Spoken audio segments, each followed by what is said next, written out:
میں کیا ہوتا ہے کہ 5 وقتہ نمازوں کی با جماعت ادائیگی کا ہم سے اہتمام ہوتا ہے. امامت معمولی خدمت نہیں ہے، بہت مشکل کام ہے. میں کئی مرتبہ سنا چکا، ایک مصلی تھا مجھ سے کہنے لگا کہ آپ امامت کرتے اور تنخواہ لیتے، آپ اگر امام نہیں رہتے تو بھی تو آپ کو نماز پڑھنی پڑتی نا، تو جو نماز آپ پڑھتے وہی نماز آپ بجائے چٹائی کے مصلی پر پڑھ لیے تو آپ پگار لیں گے کیا؟ میں نے کہا نہیں، بات ایسی نہیں ہے، سمجھ کا فرق ہے. بولو ایک کام کرو. بولے کیا؟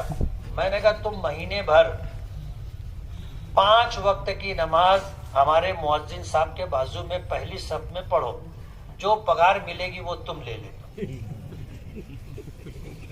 جو تنخواہ ملے گی وہ تم لے لینا.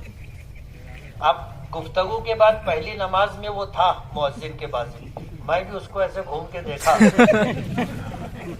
دوسری نماز میں 2-4 لوگوں کے بعد تھا، میں اس کو دیکھا نا تو وہ سر اٹھا ہی نہیں رہا تھا نیچے سے. تیسری نماز میں پہلی صف کے آخر میں تھا اور چوتھی نماز میں نہیں تھا پہلی صف میں.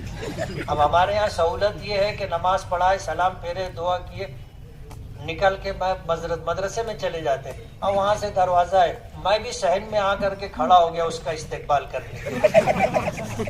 وہ آیا، بولے بہت مشکل کام ہے مفتی صاحب، میں گولڈن نگر میں رہوں، یا ایسا ہی موقع معلوم پڑا، میں بھاگت آؤ، پہلی سب بھر گئی.